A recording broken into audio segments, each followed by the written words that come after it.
அனைவருக்கும் காலை வணக்கம். என் இனிய சொந்தங்களுக்கு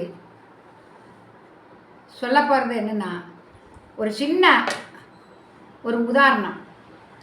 நம்ம வாழ்க்கையில்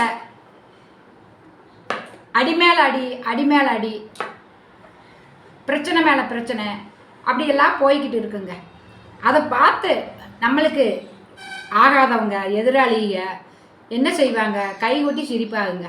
நீங்கள் அதுக்கெல்லாம் கவலையே படாதீங்க. அவங்க மின்னுக்கு விட்டு நம்மளை பிறவுக்கு பேசுவாங்க.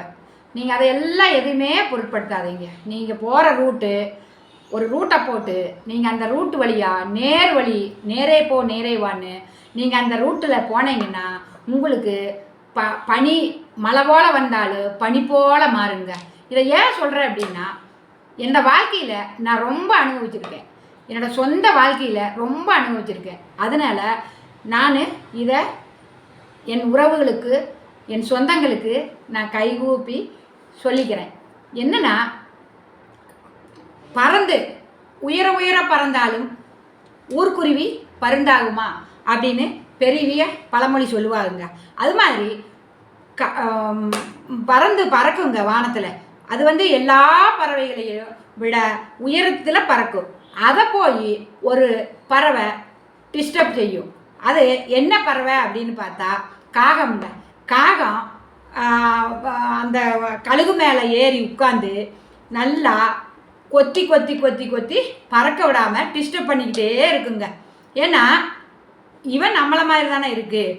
இவனுக்கு சிறகு இருக்குது, 2 கால் இருக்குது, உயரத்தில் பறக்கிறான், நம்ம மேலே பறக்க முடியலையே அப்படின்னு காகம் என்ன பண்ணும் அப்படின்னா, அந்த பருந்து மேலே ஏறி உக்காந்து அந்த மூக்கால் காக்காயோட மூக்கு இருக்கு இல்லைங்களா, அதாலேயே கொத்துங்க. பருந்து கொஞ்சம் நேரம் பார்த்துச்சு. அந்த பருந்து என்ன செஞ்சிச்சு, மறுக்கால் மேலே மேலே மேலே மேலே மேலே பறந்து போகும்போது அங்கே ஆக்சிஜன் குறைவாகும்போது காக்கைக்கு சுவாசம் விட முடியல. மூச்சு விட முடியாமல் திணறி கீழே விழுந்து செத்தே போச்சுங்க. அது மாதிரி நம்ம ஆண்களானாலும் பெண்களானாலும் யாரை பற்றியும் யாரையும் குறை சொல்லாமல் நம்ம வேலை உண்டு நம்மண்டுன்னு வாழ்க்கையில் முன்னோட்டு போகணுங்க. சரிங்களா? அதனால் நம்மளை பார்த்து கேலி பண்ணினவங்க பேசினவங்க அதையெல்லாம் நீங்கள் மனசுக்குள்ளே எதையுமே போட்டுக்காதீங்க. அது செத்த எலி வீட்டுக்குள்ளே கிடந்தா நம்ம தூக்கி வெளியே போட்டு பெனாயில் ஊற்றி கழுகுற மாதிரி மனசுக்குள்ளே உள்ள அழுக்குகள், அதாவது நெகட்டிவான விஷயங்கள் எல்லாம் வருங்க.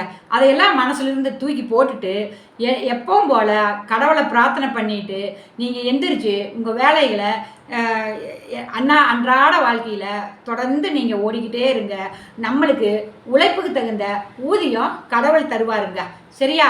அதனால் யாரை பற்றியும் யாரையும் குறை சொல்கிறத விட்டுட்டு நம்ம வேலை உண்டு, நம்ம குடும்பம் உண்டு, நம்ம புள்ளகுட்டி உண்டு, எல்லாரும் நல்லா இருக்கணும், நம்மளும் நல்லா இருப்போம் இறைவா அப்படின்னு நம் ஆரோக்கியமாக வாழ்வதற்கு நம் வாழ்க்கையில் முன்னோட்டு போய்கிட்டே இருக்கணுங்க.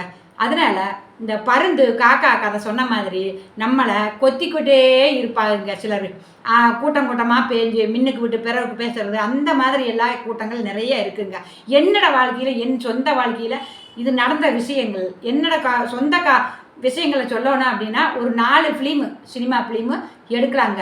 அவ்வளோ வேதனைகளை எல்லாம் கடந்து நான் இன்னைக்கு ஒரு இயற்கை மருத்துவத்தில் சுஜோக் தெரபிஸ்டாக படித்து எனக்கு வயசு 53 ஆகுதுங்க.